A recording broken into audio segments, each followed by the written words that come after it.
That's Nick. And that's Joseph. And today we're here to talk about Founders Day, which I believe is the 8th film directed by Erik Bloomquist. It premiered at the 2023 Popcorn Frights Film Festival. It is being released courtesy of Dark Sky Films on January 19th, 2024.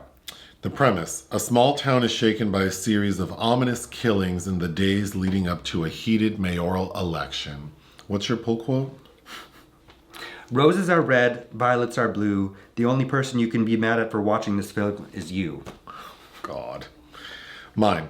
Over-the-top performances, a lack of humor, and a nonsensical plot make Founders Day a chore to get through. Yeah, there's something in this movie that I think could have been fun, but the main thing that's missing is like humor, because it's so ridiculous. It is ridiculous, including having a serial killer or pair of them that are writing these little sing-songy things in very complicated stencil arts throughout the film. And the plot is pretty complicated. So to just make it as simple as possible, there's this like small town in North Carolina, and there's a heated mayoral election. Yes, the 30 people that live there are up in arms. It seems like they're only like population 30, but they're up in arms. So that's happening in the background. The mayoral so there's the incumbent and then the one who's running against her. That guy, his daughter, Faulkner. The guy's name is something Faulkner. Mm-hmm. His daughter, what's her name? Melissa.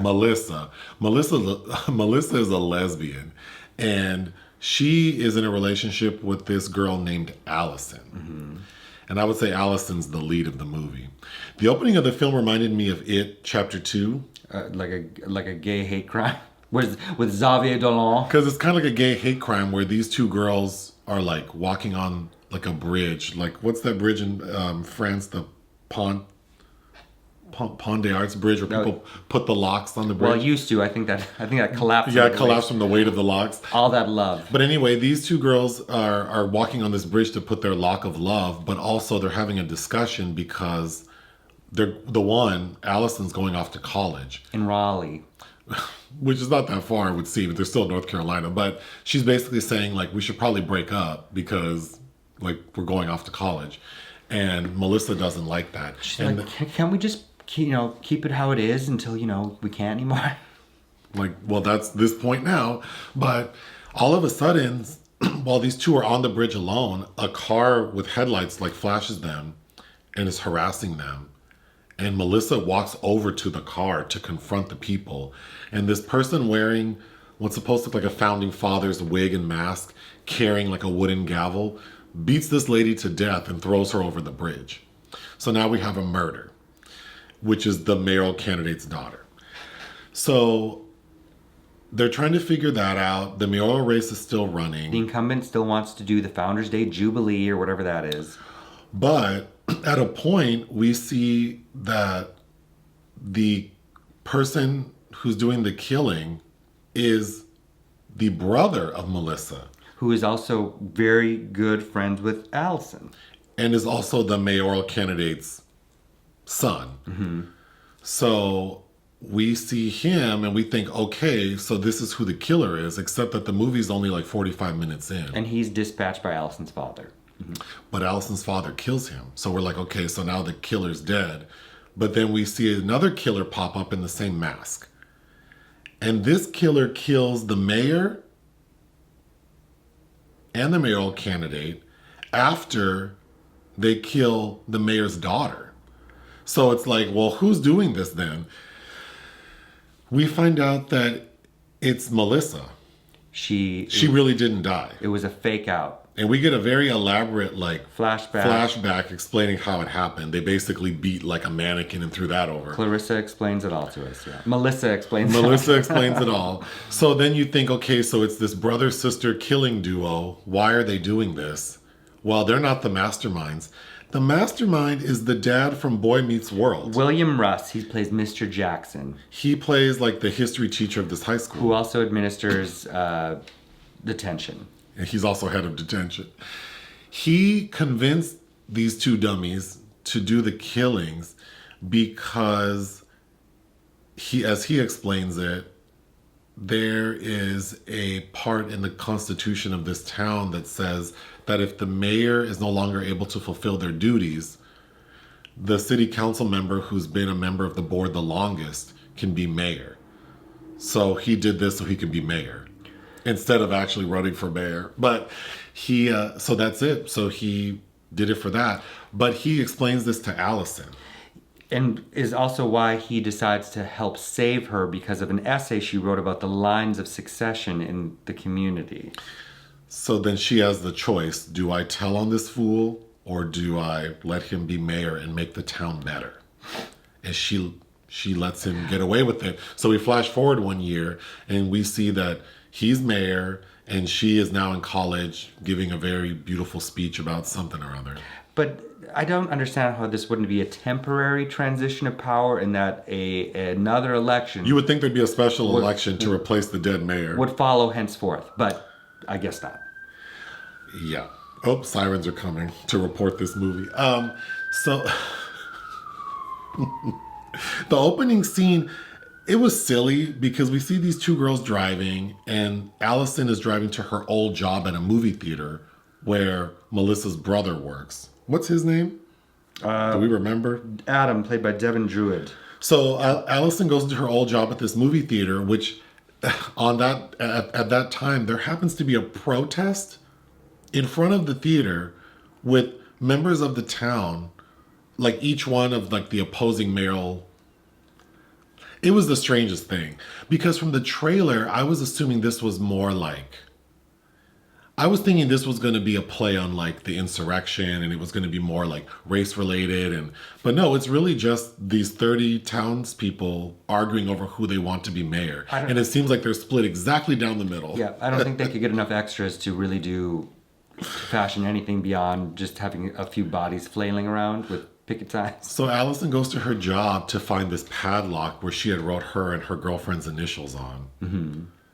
But then when she leaves the theater, she told her girlfriend stay in the car, but the girlfriend has gotten out of the car. She's been told to stay several times and doesn't stay. But then when we realize she's the killer, it kind of makes sense. And then she says, well, let's walk to where we're going, which is the bridge.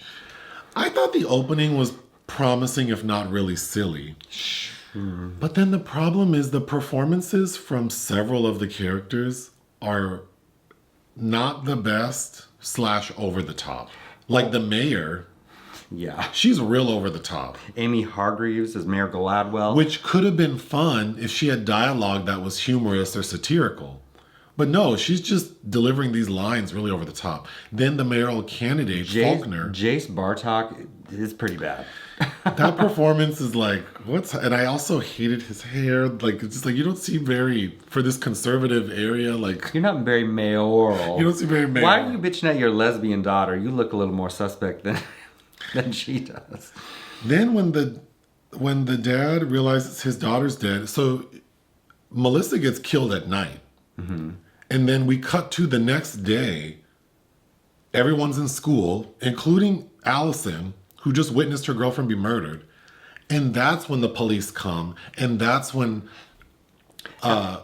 Melissa's dad finds out that she's been killed. And then Allison's dad runs to the police station where Allison's being questioned by the commissioner, played by Curtin. Didn't that seem weird, the timing of that? Yes. Wouldn't that have been handled that night? Nothing is handled in an appropriate manner. In an appropriate real world way, because then there are these two dum-dums that have this prank. Oh, I refer to them because I think they look like Machine Gun Kelly and Megan Fox. Oh, yeah. They look crazy. They're about as classy. Yeah. They don't even look like high school students to me. They certainly do not, but they pretend to, one is chasing the other in a founder's mask and knifes the other one in front of it, and then attempts to knife Allison, and Russ steps out in the hall and he's like, you get detention. We need to talk about this more because they fake an assault to mimic Melissa being murdered the night before. Yeah. Okay, first of all, how did these two know that the person who attacked Melissa was wearing the Founder's Day mask and the gavel? That had a knife in it. It's a very specific costume. Mm-hmm. The parents of the victim, the school, no one knows that this has happened yet. How do these two dummies know all these details? Then they fake this assault where they actually stab Allison in the titty meat. With a fake knife. But yeah. And then what does the teacher do? Oh, you get detention.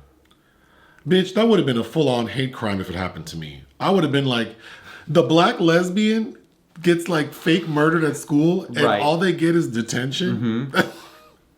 And then they don't apologize. And as they're walking away, they go back and try to stab her again. They continue their disrespect, and William Russ responds by giving them 2 Saturdays of detention. Then when they're in detention, that is a bad scene. Oh my God, it's so bad. Also, I hated that girl's hair. She might go on my worst hair list. I gotta think about it. But they get bored immediately and go, let's have sex on the desk. Because William Russ gives them an essay assignment and leaves, which, why would you do that? You know children are raggedy. And then these two hop on, they knock off all of the teacher's stuff off the desk and start having sex. Well. And they try to, and then that's when the killer comes in and kills them. Yeah. Do you like that baby? It's bad. The dad of Melissa, the mayoral candidate, his reaction to the town moving forward was so annoying. Like, so everything needs to shut down because your daughter was murdered? So we're going to cancel this big Founders Day celebration because your daughter was murdered? Then when Allison's father kills his son in self-defense because he's a serial killer, then he gets in Allison's dad's face, like, all about it. Well... Just everyone's reaction to everything felt so weird. Mm-hmm. Okay. So when Adam is killed by Allison's father, because now Allison and her dad are outside trying to escape, and they see the killer coming towards them. So the dad grabs this piece of like sharp plywood he had in the back of his truck and stabs Adam. Then I thought I was on drugs because we get this montage to this song that actually was so weird that I thought it kind of worked, where we see the police trying to investigate all these things. In the rain. In the rain with this really weird song playing. We don't hear the dialogue, which is probably for the best, yeah. Didn't that feel crazy? It did. It was jarring, actually. Mm-hmm. I feel like this movie could have worked if there were like jokes written in. Well, it's funny because you get somebody like Catherine Curtin from Orange is the New Black and Insecure and a whole bunch of other things, who's kind of amusing. She gets some dumb lines too, because in her thing she always has a sucker. So after the mayor's daughter gets killed, I think her name is Lilly, then there's a town hall meeting and the mayor goes apeshit. And then she's talking about doing some purge insurrection shit because she's like, we need to run the streets and find the killer. But it's like, lady, the killer was just killed.